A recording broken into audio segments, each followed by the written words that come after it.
नमस्कार, मी विशाल पाटील. न्यूज प्लॅनेटमध्ये आपल्या सगळ्यांचं स्वागत. मागील 3 दिवसांपासून मुंबईमधल्या सुप्रसिद्ध जुहू चौपाटीवर प्लास्टिक कचऱ्यानं अकराळ विक्राळ रूप धारण केलेलं आहे. लोकशाही मराठीनं या गंभीर परिस्थितीची दखल घेत सलग 3 दिवस या भागाची पाहणी केली. स्थानिक नगरसेविकांना परिस्थिती दाखवली. मात्र अत्यंत खेदाची बाब म्हणजे तिसऱ्या दिवशीही चौपाटीवरील परिस्थिती जैसे थेच आहे. या विस्तीर्ण पसरलेल्या चौपाटीवर प्लास्टिकच्या कचऱ्याचे ढीग जसेच्या तसेच आढळून आलेत. मुंबई महापालिकेच्या अक्षम्य दुर्लक्षामुळे पर्यटकांमध्ये तीव्र संताप व्यक्त होतोय. चौपाटीवरती रोज फिरायला येणाऱ्या नागरिकांनीही याबाबत तीव्र नापसंती व्यक्त करत पालिकेच्या ढिम्म कारभारावर आपली नाराजी बोलून दाखवली. या संपूर्ण परिस्थितीवर सविस्तर प्रकाश टाकणारा आमचा विशेष रिपोर्ट.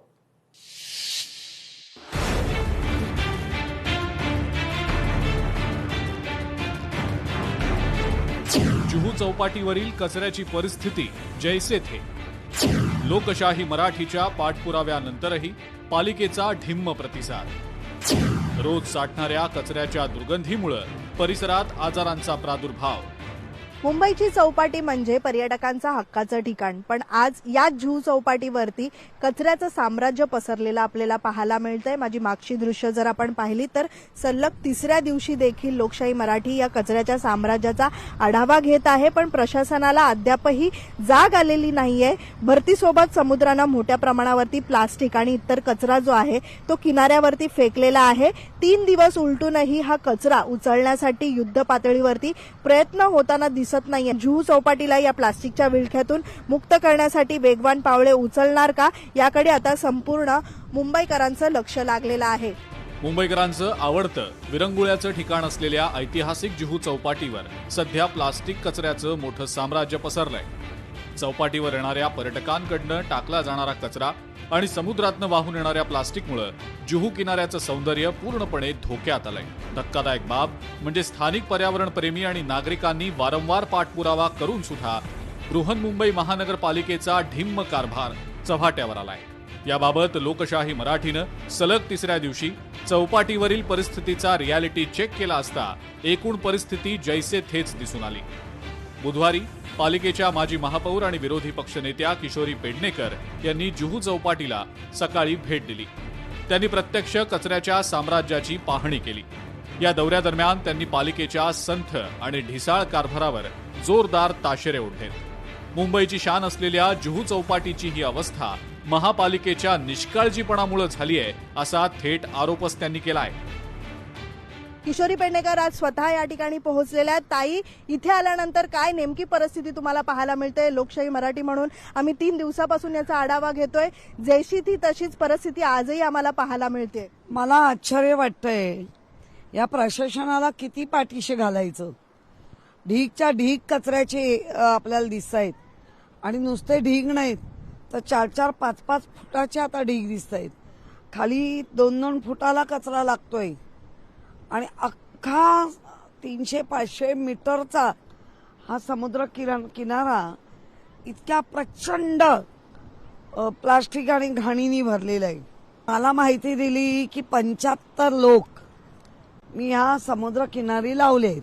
इथे जे काही दिसत आहेत 5, 7, 8, 9 मोजून 10 म्हणजे 75 लोकांचे पैसे घेणार आणि काम 10 लोक करणार. त्यांचे वॉर्ड ऑफिसर आजही फोन उचलत नाही. मला वाटतं ही कल्पना आल्यानंतर वॉर्ड ऑफिसर आजही इथे हव्या होत्या, पण त्या असा लगाम झालेले सरकार झाले.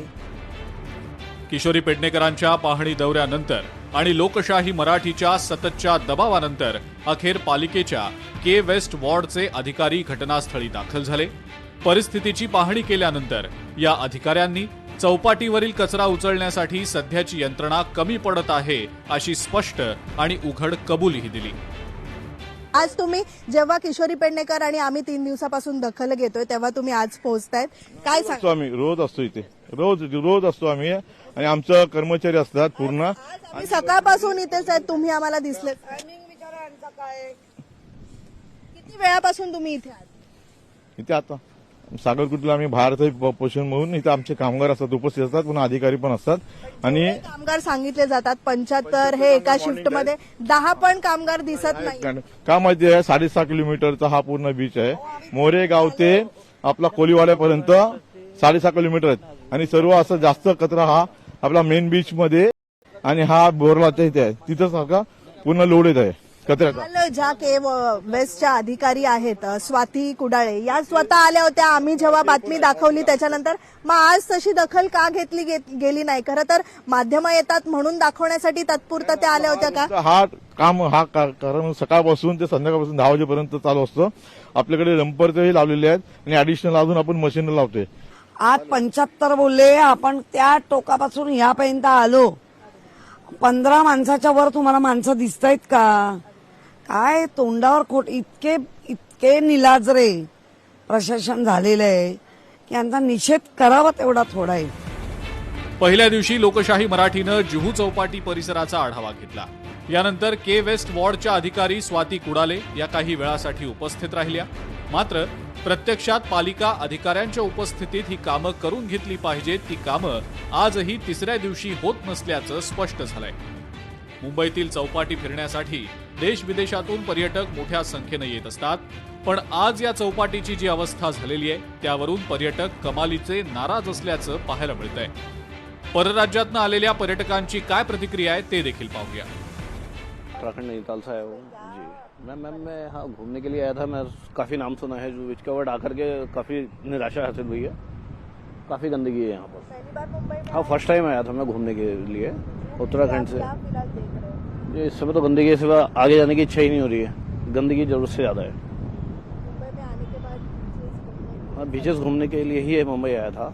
नाम सुना था काफ़ी, मैंने चलिए टहल आते हैं, लेकिन यहाँ आने के बाद काफी निराशा हासिल हुई। टीवी मूवीज वगैरह में देखते हैं तब तो बड़ा सुंदर सा लगता है, बहुत मन भी था, बहुत मतलब उम्मीद से आए थे, बट यहाँ पे अभी तो लॉक करा हुआ है और मतलब काफी गंदा भी हो रहा है, मन भी नहीं कर रहा है जाने का। मछलियाँ मरी हुई हैं बिल्कुल किनारे पर, बहुत गंदा हो रहा है, पॉल्यूटेड हो रहा है बहुत ज्यादा पानी। हम सरकार से चाहते हैं कि थोड़ी यहाँ पे आने वालों के लिए सुविधा भी सही हो थोड़ा, और यहाँ थोड़ी साफ सफाई अच्छे से हो। घूमने नहीं मिल रहा है, सफाई की वजह से सब लॉक कर रखा है, तो बस ये है कि थोड़ा सा सरकार देखे कि अगर अच्छी जगह है, घूमने लायक जगह है, तो इसको थोड़ा सुंदर और अच्छा बनाए ताकि लोग आएं और इससे ज्यादा इम्प्रेस हों।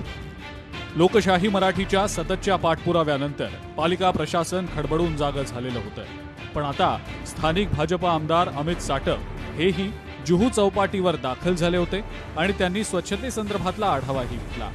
गेली अनेक वर्ष जुहू बीच आपल्या स्वच्छतेसाठी प्रसिद्ध आहे. खूप मोठ्या प्रमाणावर पाऊस झाला आणि त्यामुळं जुहूच्या समुद्र किनाऱ्यावर कचरा मोठ्या प्रमाणावर फेकला गेला. असं होऊ नये म्हणून पालिकेला पत्र लिहिलं असून ट्रॅश बूम प्रणाली मोठ्या प्रमाणावर लावली जावी अशी विनंती करण्यात आलेली आहे. स्वच्छतेसाठी मनुष्यबळ आणि मशिनरी दुप्पट करण्यात आलेली असून आता कचरा सतत साफ होत राहील. आतापर्यंत जितके कर्मचारी लावण्यात आलेले होते त्याहीपेक्षा जास्त मनुष्यबळ वाढवण्यात आलेलं असून दोन्ही शिफ्टमध्ये 75 कर्मचारी काम करतायत. आज आलेला कचरा उद्या साफ होईल, उद्या आलेला कचरा परवा साफ होईल आणि नव्यानं आलेला कचरा आम्ही अधिकची यंत्रणा लावून साफ करून घेऊ, असं अमित साटम यांनी सांगितलेलं आहे.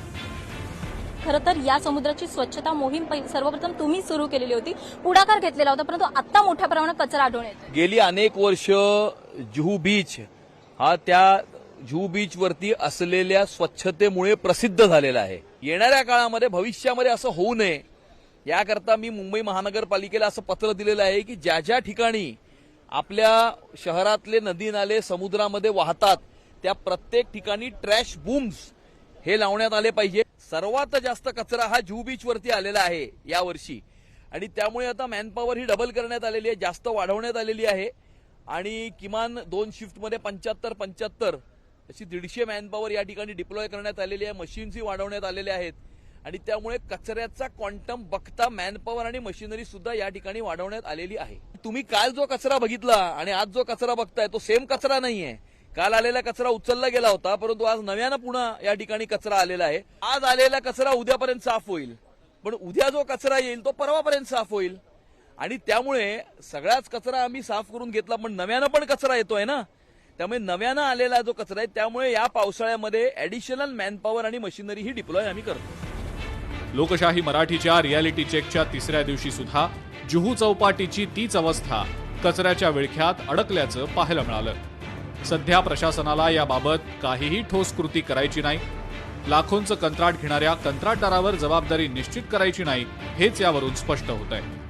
जुहू चौपाटीची ही अवस्था पाहता गेल्या 3 दिवसात पालिकेनं युद्ध पातळीवर यंत्रणा कार्यान्वित करून चौपाटी स्वच्छ करण्याची गरज होती. मात्र कंत्राटदारांसोबत असलेल्या हितसंबंधांमुळे पालिका अधिकारी चौपाटीवर साचलेल्या कचऱ्यासंदर्भात ठोस पावलं उचलत नाहीयेत. मात्र लोकशाही मराठी जनहितासाठी जोपर्यंत जुहू चौपाटी पूर्णपणे या कचऱ्यातून मुक्त होत नाही तोपर्यंत या परिस्थितीचा सतत आढावा घेत राहील. मीनाक्षी म्हात्रे, लोकशाही मराठी, मुंबई. उपमुख्यमंत्री एकनाथ शिंदे आणि अमित शहा यांच्यामध्ये दिल्लीत मंगळवारी रात्री महत्वाची बैठक पार पडली.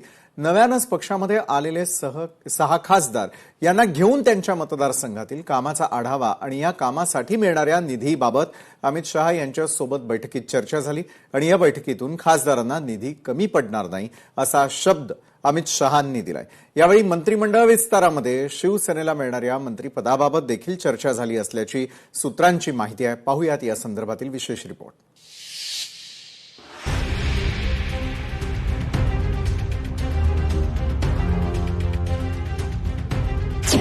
शिवसेनेच्या 6 खासदारांची दिल्लीत बैठक.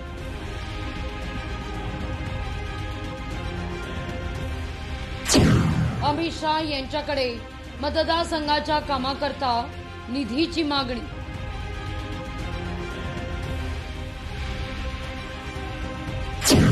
केंद्रीय मंत्रिमंडळातील जागांबद्दल शिंदे शहा यांच्या चर्चा.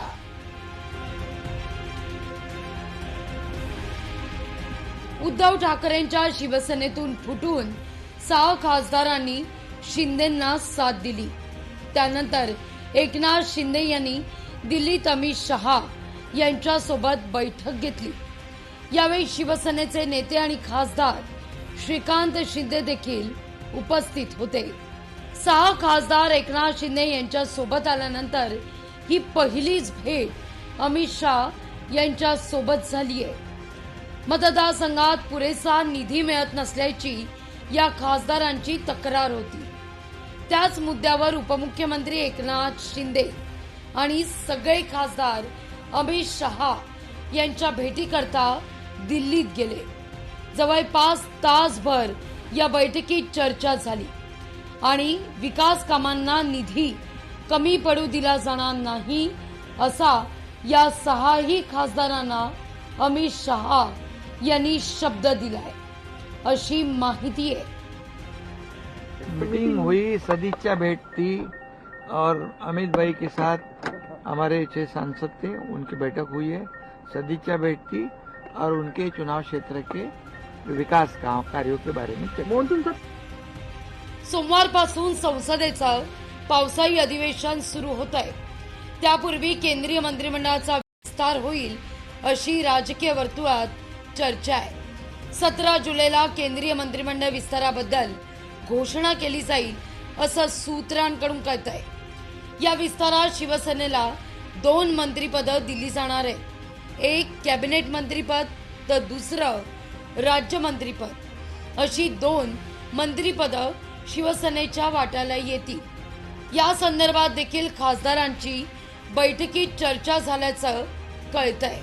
विशेष म्हणजे खासदारांची बैठक पार पडल्यानंतर एकनाथ शिंदे आणि अमित शहा यांच्या स्वतंत्र बैठक पार पडली आहे. जवळपास 15 ते 20 मिनिटं या बैठकीत चर्चा झाली आणि या बैठकीत शिवसेनेच्या वाट्याला येणाऱ्या 2 मंत्रिपदासंदर्भात सविस्तर चर्चा करण्यात आल्याचं वृत्त आहे.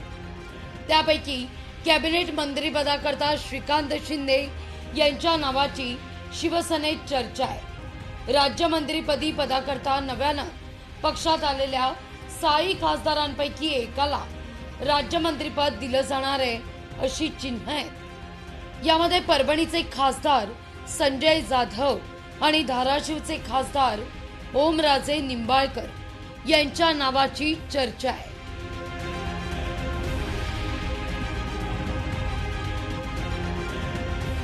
केंद्रीय मंत्रिमंडळ विस्तारात शिवसेनेला मिळणाऱ्या 2 मंत्रिपदापैकी कॅबिनेट मंत्रीपद हे श्रीकांत शिंदे यांना मिळणार अशी राजकीय वर्तुळात चर्चा आहे। असं असलं तरी एकनाथ शिंदे हे नेहमीच धक्कातंत्र वापरतात, कारण यापूर्वी सुद्धा शिवसेनेच्या वाट्याला 1 मंत्रिपद आलं होतं।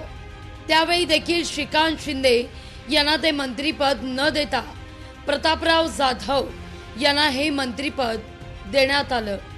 सार्वजनिक कार्यक्रमातून किंवा पक्षाच्या कार्यक्रमातून अनेकदा मंत्रिपद श्रीकांत शिंदे यांना न देता ज्येष्ठ शिवसैनिकाला दिलं असं सातत्यानं उल्लेख शिंदे यांच्याकडून करण्यात येतो।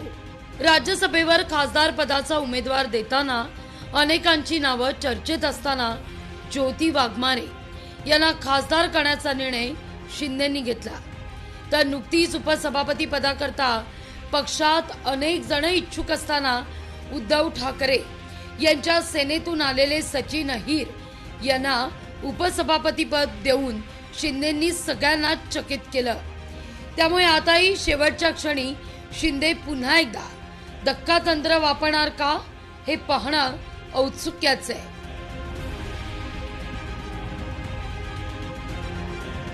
उमेश करंजकर, लोकशाही मराठी, मुंबई।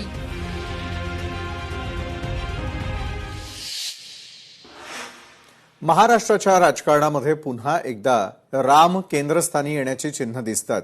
18 जुलैला नागपुरात उद्धव ठाकरे रामरक्षा आंदोलन करणार आहेत।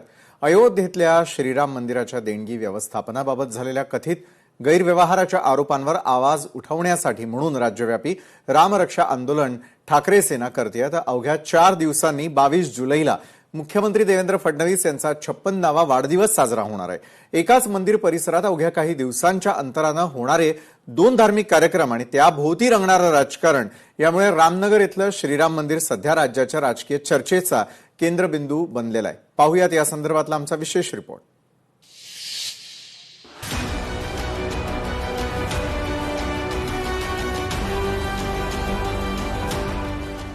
मुख्यमंत्री देवेंद्र फडणवीसांच्या बालेकिल्ल्यात ठाकरे आंदोलन करणार। 18 जुलैला उद्धव ठाकरेंचं नागपुरात रामरक्षा आंदोलन। नागपूरचं राजकीय वातावरण अधिक तापणार का हे पाहणं महत्वाचं। नागपूर राष्ट्रीय स्वयंसेवक संघाचं मुख्यालय, भाजपचा बालेकिल्ला आणि मुख्यमंत्री देवेंद्र फडणवीस यांची राजकीय कर्मभूमी।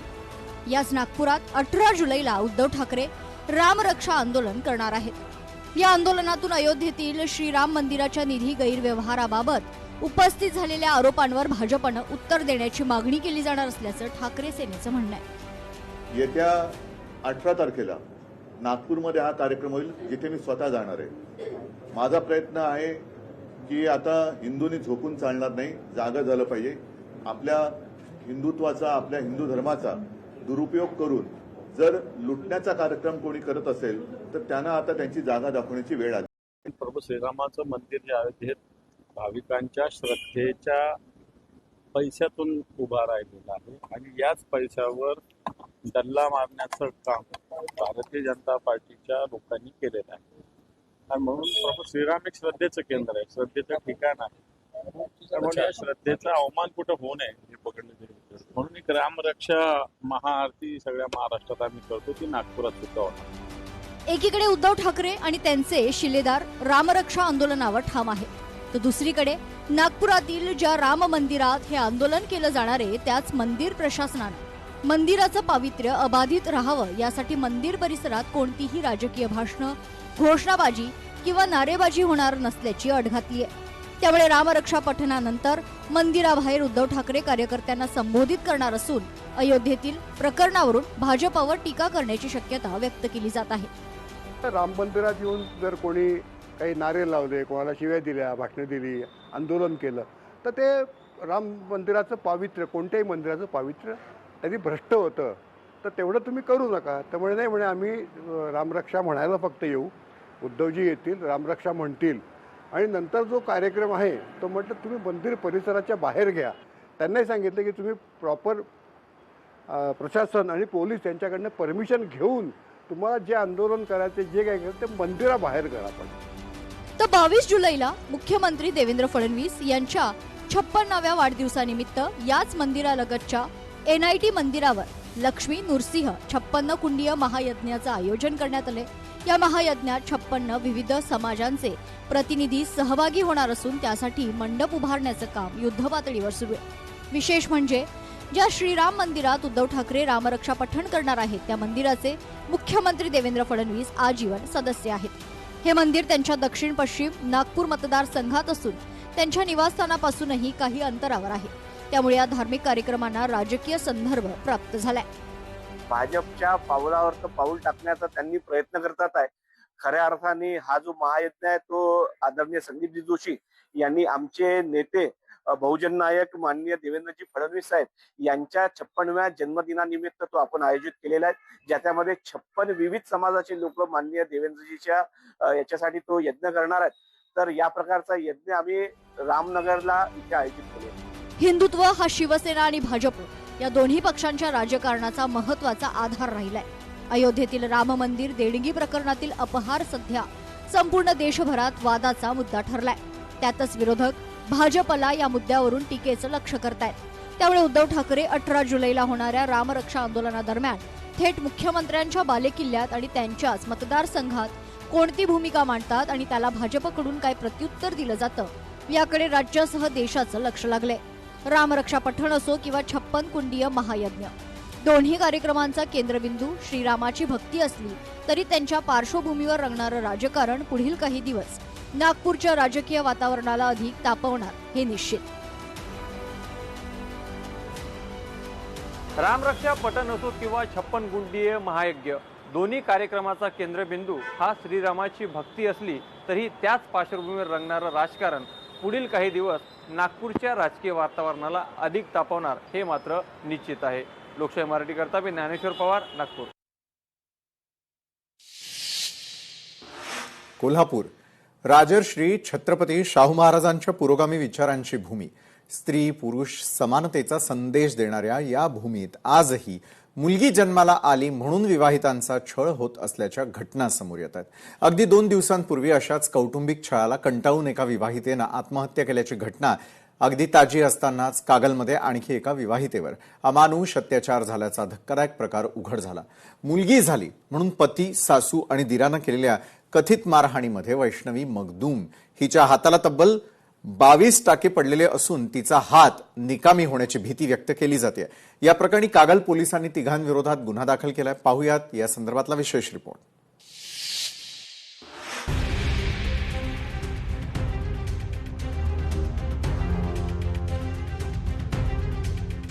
मुलगी झाल्यामुळे विवाहितेचा शारीरिक आणि मानसिक छळ, विवाहितेला सासरच्यांकडून अमानुष मारहाण, बेदम मारहाणी, तिच्या हाताला गंभीर दुखापत. कोल्हापूर जिल्ह्यातील कागलमध्ये राहणारी वैष्णवी मगदूम संसार सुखाचा व्हावा अशी स्वप्न घेऊन सासरी गेलेली ही विवाहित महिला.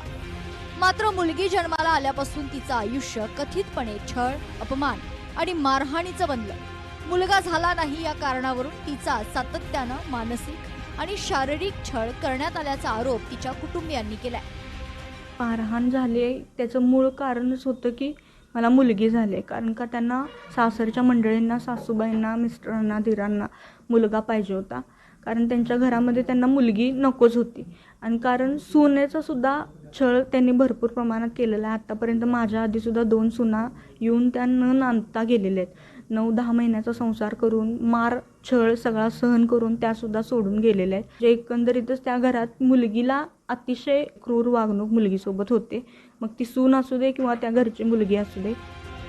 वैष्णवीच्या आरोपानुसार पती, सासू आणि दिराकडून वारंवार मारहाण केली जात होती. अखेर झालेल्या बेदम मारहाणीत तिच्या हाताला गंभीर दुखापत झाली. उपचारासाठी रुग्णालयात दाखल केल्यानंतर तिच्या हाताला तब्बल 22 टाके घालावे लागले.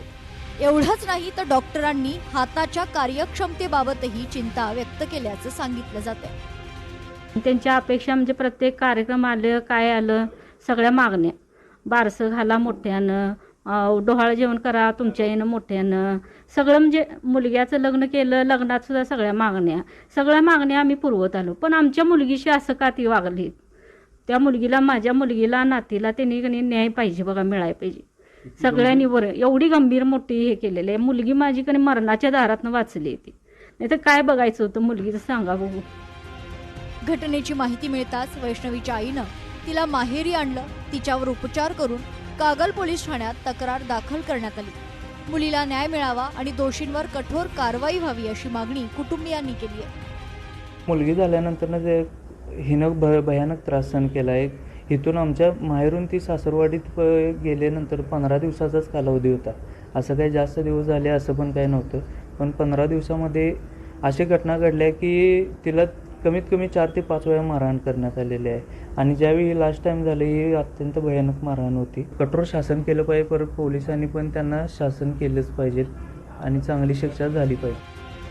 तक्रारीची गंभीर दखल घेत कागल पोलिसांनी पती धैर्यशील शिवाजीराव मगदूम, सासू नीता शिवाजीराव मगदूम आणि दीर शिवराज शिवाजीराव मगदूम यांच्या विरोधात शारीरिक आणि मानसिक छळ, मारहाण, क्रूर वागणूक तसेच पैसे आणि सोन्याच्या दागिन्यांच्या मागणी संदर्भात संबंधित कायदेशीर कलमान्वये गुन्हा दाखल केलाय. पुढील तपास पोलीस करतायत. बाहेरच्या लोकांच्याकडून पैसे आणि दागिन्याची मागणी आणि त्याच्यासाठी वेळ जास्त त्रास, तसे त्यांना एक 3 महिन्याची मुलगी एक अपत्य आहे. तर मुलगी झाल्याबाबत त्रास दिला जातोय आणि दिनांक 4/7/2026 रोजी त्यांना भांडणामधून या जाचा त्रासातून मारहाण झालेली आणि त्याच्यातून त्यांच्या डाव्या हाताला गंभीर जखम होऊन फ्रॅक्चर झालेला आहे. तर ह्या तक्रारीतील सर्व मुद्द्याच्या अनुषंगाने सध्या पोलीस तपास सुरू आहे. एका बाजूला शाहू, फुले आणि आंबेडकर यांच्या समतेच्या विचारांचा वारसा जपणारा कोल्हापूर आणि दुसऱ्या बाजूला मुलगी झाली म्हणून महिलांवर होणारा कथित छळ, सलग घडणाऱ्या अशा घटनांमुळे समाज नेमका कोणत्या दिशेनं चाललाय असा प्रश्न उपस्थित होतो. कायद्याची कठोर अंमलबजावणी, समाजातील जागृती आणि स्त्री पुरुष समानतेचा स्वीकार हीच अशा घटनांना आळा घालण्याची खरी गरज आहे. 2 दिवसांपूर्वी कौटुंबिक छळामुळे एका विवाहितेच्या आत्महत्येची घटना आणि आता कागलमध्ये मुलगी झाली म्हणून कथित मारहाणीचा आणखीन एक गंभीर प्रकार. या सलग घटनांनी कोल्हापूर हादरलाय. पोलिसांनी गुन्हा दाखल केला असला तरी दोषींवर कठोर कारवाई आणि अशा मानसिकतेवर कायमचा आळा बसणं हीच आता समाजाची अपेक्षा आहे. सतेज औंधकर, लोकशाही मराठी, कोल्हापूर. या सोमवारपासून सुरू होणाऱ्या संसदेच्या पावसाळी अधिवेशनाच्या पहिल्याच दिवशी जंतर मंतरवर जम्मू आणि काश्मीरचे मुख्यमंत्री ओमर अब्दुल्लांनी आंदोलनाची हाक दिलेली आहे. राज्यामध्ये सत्तेत आल्यापासून केंद्र सरकारच्या विरोधातील नॅशनल कॉन्फरन्सचे हे पहिलेच मोठं आंदोलन ठरणार आहे. केंद्रशासित जम्मू आणि काश्मीरला स्वतंत्र राज्याचा दर्जा बहाल करण्याच्या मागणीवरून मुख्यमंत्री अब्दुल्ला यांनी आक्रमक भूमिका घेतलेली आहे.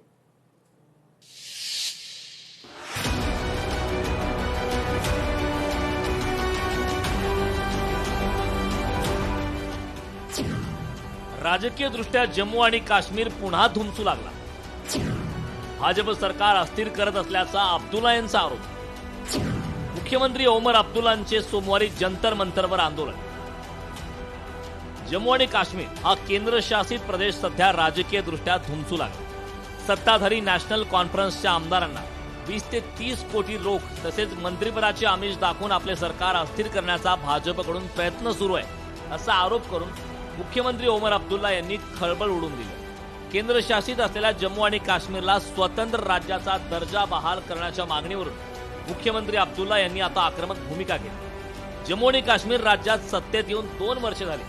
स्वतंत्र राज्याचा दर्जा बहाल करण्यासाठी केंद्र सरकारला पुरेसा वेळ दिला होता, मात्र अद्याप निर्णय झाला नाही. यापुढे किती प्रतीक्षा करायची हा मुख्यमंत्री ओमर यांचा सवाल आता धारदार होतो.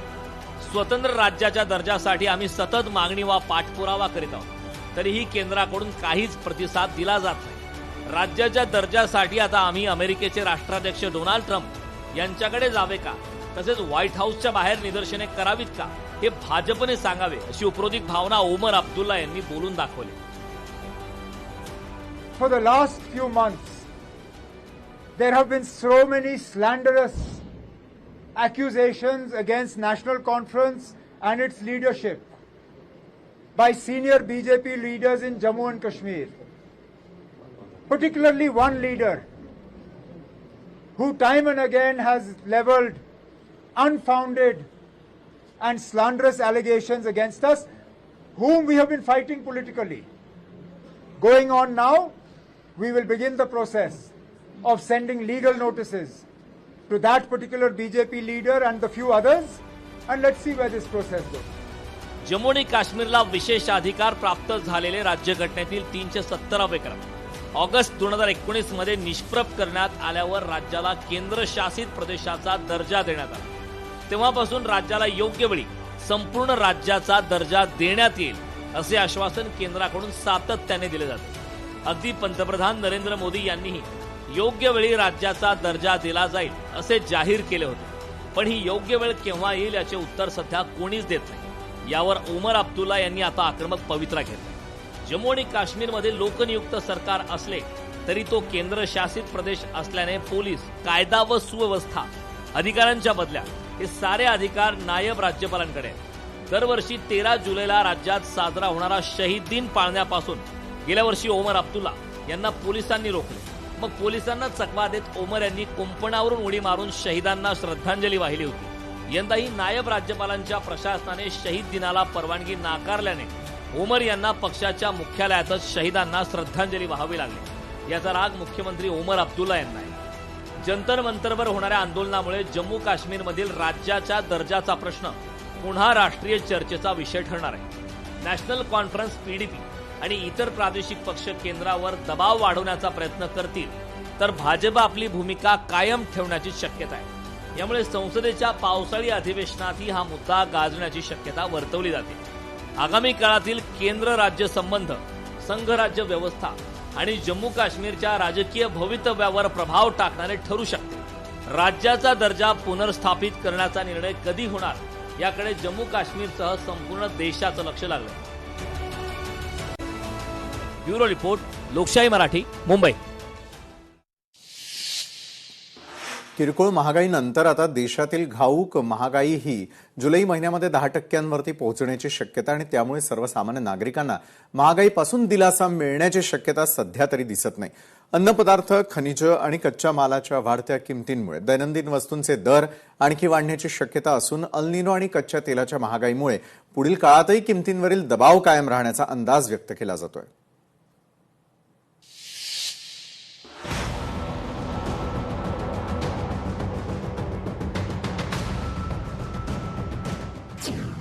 सर्वसामान्यांचे बजेट कोलमडणार, घाऊक महागाई ही 10% पोहोचणार।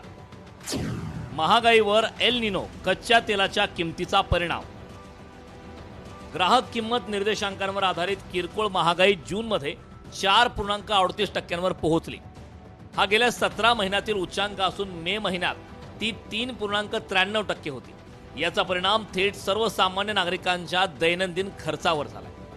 या आकडेवारीनुसार घाऊक महागाई ही जून महिन्यात 9.87% पोहोचली होती। जुलैमध्ये घाऊक महागाईचा निर्देशांक 10% पोहोचण्याची शक्यता आहे। याचा परिणाम थेट सर्वसामान्य नागरिकांच्या दैनंदिन खर्चावर झाला। कितीने वाढली महागाई? घाऊक महागाई 9.87%, किरकोळ महागाई 4.38%, अन्न पदार्थ महागाई 5.49%, बिगर अन्न उत्पादने 11.07%, उत्पादन क्षेत्र 7.48%, इंधन आणि वीज 27.41%, उत्पादक किंमत निर्देशांक 9.60%। महागाई वाढीचा काय परिणाम होणार? जूनमध्ये उत्पादक किंमत निर्देशांक 9.60% पोहोचलाय। मे महिन्यात तो 9.40% होता। जुलैमध्ये 10% जाण्याची शक्यता आहे। कृषी क्षेत्रातील किमती वाढल्याने हा निर्देशांकही वाढलाय। अन्नधान्य आणि दैनंदिन वापराच्या वस्तूच्या किमती वाढण्याची शक्यता आहे। उत्पादन खर्च वाढल्यास काही वस्तू आणखी महाग होणार आहेत। वाणिज्य मंत्रालयाने जाहीर केलेल्या ताज्या आकडेवारीनुसार ही महागाई गेल्या 44 महिन्यांमधील उच्चांकी पातळीवर पोहोचली। यापूर्वी सप्टेंबर 2022 मध्ये घाऊक महागाईचा दर 10.70% इतका नोंदवला गेला होता। मान्सूनचा लहरीपणा आणि काही भागातील अतिवृष्टीमुळे पुरवठा साखळी विस्कळीत झाली. परिणामी अन्नधान्य आणि भाजीपाल्याचे घाऊक दर वाढले. तसेच होर्मुझ सामुद्रधुनीतील वाढत्या तणावामुळे आंतरराष्ट्रीय बाजारात कच्च्या तेलाच्या किमती वाढल्यात. त्यामुळे माल वाहतूक खर्च वाढलाय. त्याचा परिणाम महागाईवर झालाय.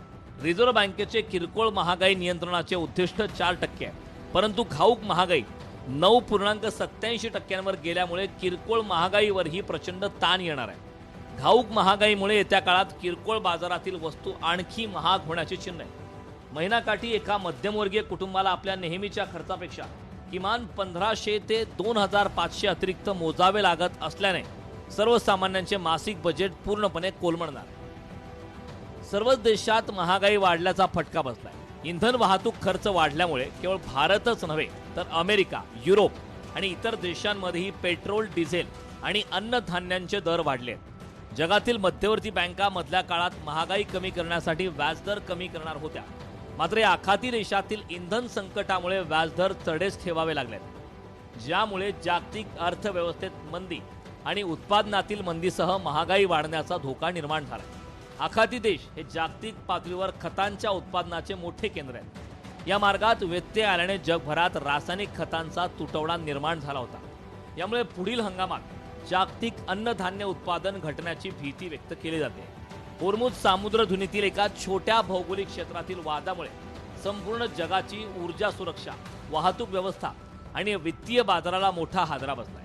हे संकट केवळ इंधनापुरते मर्यादित नसून जगातील प्रत्येक देशातील सामान्यांच्या घरगुती बजेटवर थेट वरवंटा फिरवणारे ठरत असून यात भारतातील सामान्यांचे कंबरडे पूर्णतः मोडण्याची शक्यता आहे.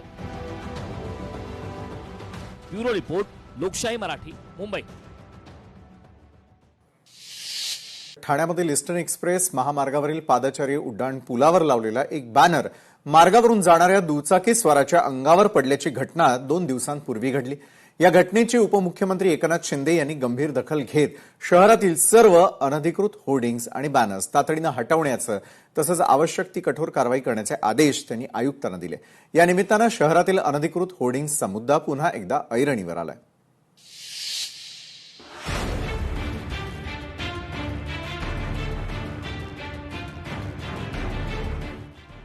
अनधिकृत होर्डिंग्स हटवा, स्ट्रक्चरल ऑडिट ही बंधनकारक.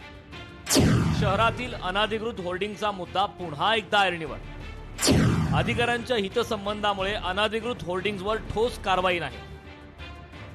ठाण्यातील ईस्टर्न एक्सप्रेस महामार्गावर नेहमीप्रमाणे वाहनांची मोठी वर्दळ सुरू असताना अचानक पादचारी उड्डाणपुलावरून लावलेला एक बॅनर हवेने उडून खाली पडला. त्याचवेळी खालील मार्गावरून एक दुचाकीस्वार प्रवास करत होते. त्यांच्या अंगावर बॅनर कोसळल्याने दुचाकीस्वाराचा तोल गेला. काही क्षणांसाठी मोठी दुर्घटना घडण्याची भीती निर्माण झाली होती. मात्र दुचाकीस्वाराने शांतता आणि प्रसंगावधान राखत वाहनावर नियंत्रण मिळवल्याने मोठी दुर्घटना टळली. या घटनेत दोघांनाही सुदैवाने गंभीर दुखापत झाली नाही. परंतु या घटनेनंतर पालिकेच्या कारभारावर संताप व्यक्त झालाय. या घटनेची उपमुख्यमंत्री एकनाथ शिंदे यांनी गंभीर दखल घेत तात्काळ ठाणे महानगरपालिका आयुक्तांशी दूरध्वनीवर संपर्क साधला.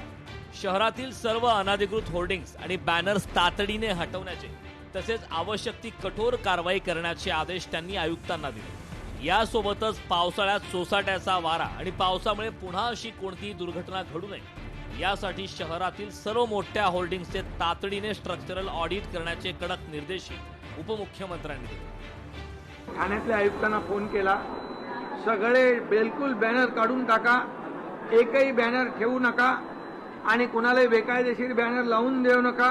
बेकायदेशीर बॅनर लावतील त्यांच्यावर कारवाई करा आणि जे होर्डिंग आहे ते होर्डिंग जे अनधिकृत होर्डिंग असतील ते काढून टाका. जे अधिकृत असतील त्याचं स्ट्रक्चरल ऑडिट करा. कुठलाही दुर्घटना होता कामा नये अशा प्रकारचे स्पष्ट सूचना निर्देश मी आयुक्तांना दिलेले आहेत. शहरातील चौकाचौकात आणि मुख्य रस्त्यांवर लागलेले टोलेजंग अनधिकृत होर्डिंग्स नागरिकांच्या जीवावर उठले. प्रशासनाकडून वारंवार होणाऱ्या किरकोळ कारवाया आणि नियमांचे उल्लंघन करणाऱ्या जाहिरातदारांवर नसलेला वचक यामुळे शहराचे विद्रुपीकरण तर होतच आहे, शिवाय निष्पाप नागरिकांचा जीवही धोक्यात आला. गेल्या काही काळातील दुर्घटनांनंतर प्रशासनाने विशेष मोहीम हाती घेतल्याचा दावा केला असला तरी प्रत्यक्षात शहरातील अनधिकृत होर्डिंगची संख्या अद्यापही चिंताजनक. अधिकृत होर्डिंग सुमारे 4500. अनाधिकृत धोकादायक होर्डिंग्स 2100 पेक्षा अधिक, स्ट्रक्चरल ऑडिट न केलेले होर्डिंग्स 1200, कारवाई झालेले होर्डिंग्स 450, दाखल केलेले गुन्हे आणि दंड 85 गुन्हे दाखल, 25 लाखांचा दंड वसूल. शहरात अनेक ठिकाणी नियमांपेक्षा जास्त उंचीचे आणि कमकुवत लोखंडी सांगाडे उभे करण्यात आले. वादळी वाऱ्यात किंवा मुसळधार पावसात हे सांगाडे कोसळण्याची दाट शक्यता असते. अनेक ठिकाणी मुख्य चौकांमध्ये चालकांचे लक्ष विचलित होईल अशा तीव्रतेचे डिजिटल LED होर्डिंग्स लावण्यात आले, ज्यामुळे अपघाताचे प्रमाण वाढत आहे. बहुतांश अनाधिकृत होर्डिंग्स हे स्थानिक राजकीय नेते किंवा त्यांच्या कार्यकर्त्यांचे असल्याने प्रशासन त्यांच्यावर कारवाई करण्यास कचरत असल्याचे अनेक निदर्शनास आले. मुंबई उच्च न्यायालयाने अनाधिकृत आणि धोकादायक होर्डिंगच्या संदर्भात अत्यंत कडक आणि महत्त्वपूर्ण आदेश दिले आहेत. वारंवार होणाऱ्या दुर्घटना आणि शहरांचे होत असलेले विद्रुपीकरण या पार्श्वभूमीवर न्यायालयाने थेट महापालिका आणि राजकीय पक्षांना धारेवर धरले होते. न्यायालयाने प्रशासनाला अत्यंत महत्त्वपूर्ण सूचना केल्या होत्या. त्यानुसार शहरातील प्रत्येक कायदेशीर होर्डिंगवर QR कोड लावणे अनिवार्य केले होते. या QR कोडमध्ये परवाना धारकाचे नाव, परवानगी क्रमांक, कालावधी आणि जागेचा तपशील असणे अत्यावश्यक होते. ज्या होर्डिंगवर असा QR कोड नसेल ते थेट अनाधिकृत समजून तात्काळ हटवावे असे आदेशही उच्च न्यायालयाने यापूर्वी दिले आहेत. मात्र पालिका अधिकाऱ्यांच्या हितसंबंधांमुळे अधिकृत होर्डिंग्सवर ठोस कारवाई होत नसल्याचं आढळून आलं. घाटकोपर दुर्घटनेनंतर मनपा आणि राज्य सरकारने नवीन मार्गदर्शक तत्वे जारी केली. कोणत्याही होर्डिंग्सचा आकार नियमांपेक्षा मोठा असू नये. प्रत्येक होर्डिंगचे वर्षातून किमान एकदा मान्यताप्राप्त अभियंत्यांकडून स्ट्रक्चरल ऑडिट अनिवार्य.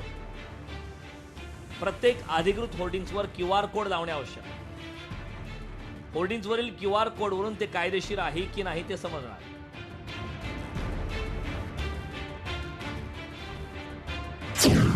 नियमांचा डोंगर उभा केला तरी अंमलबजावणीच्या पातळीवर अनेक त्रुटी समोर. शेकडो होर्डिंग धारकांचे नवीन नियमानुसार स्ट्रक्चरल ऑडिटचे प्रमाणपत्र सादर नाही. प्रमाणपत्र सादर न करणाऱ्यांवर कोणतीही कठोर कारवाई नाही. होर्डिंगचे अजस्त्र लोखंडी सांगाडे अद्यापही रेल्वे आणि महापालिकेच्या हद्दीत उभे. डोळ्यांवर तीव्र प्रकाश टाकणारे मोठे डिजिटल LED स्क्रीन्स रात्रीच्या वेळी सर्रास सुरू आहे. प्रखर डिजिटल LED स्क्रीन्सवर कारवाई करण्यात प्रशासन अपयशी. राजकीय वर्धाहस्तामुळे अनेक बेकायदेशीर होर्डिंग्सवर कारवाई करण्यास पालिकेची टाळाटाळ. राजकीय पक्षांनी यापूर्वी न्यायालयात अधिकृत बॅनर न लावण्याचे लेखी आश्वासन दिले होते, मात्र त्याचे दररोज सर्रास उल्लंघन केले जात आहे. राजकीय पक्षांना न्यायालयाच्या आदेशाचा आदर राहिलेला नाही अशा कडक शब्दात कोर्टाने नाराजी व्यक्त केली होती.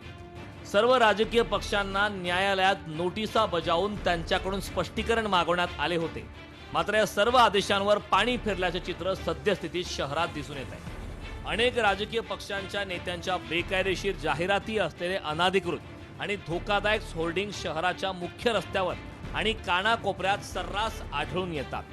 यापूर्वी ठाणे शहरातील अनाधिकृत होर्डिंग्सवर ठोस कारवाई न केल्याबद्दल मुख्य न्यायमूर्तींच्या खंडपीठाने ठाणे महापालिकेला कडक शब्दात फटकारले होते.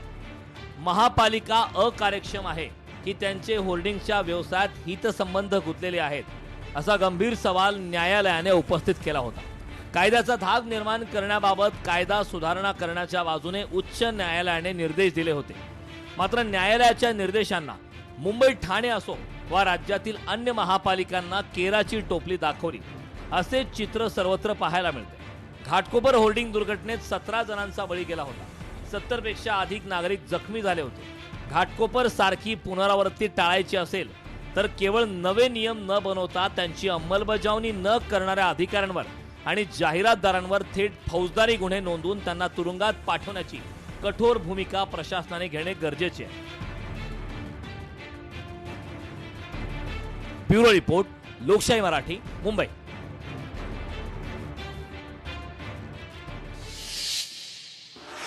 तर आजच्या न्यूज प्लॅनेटमध्ये वेळ झालेली इथंच थांबण्याची. ताज्या घडामोडींसाठी पाहायला विसरू नका लोकशाही मराठी. लोकशाही मराठी ऐका, पहा, जागरूक रहा.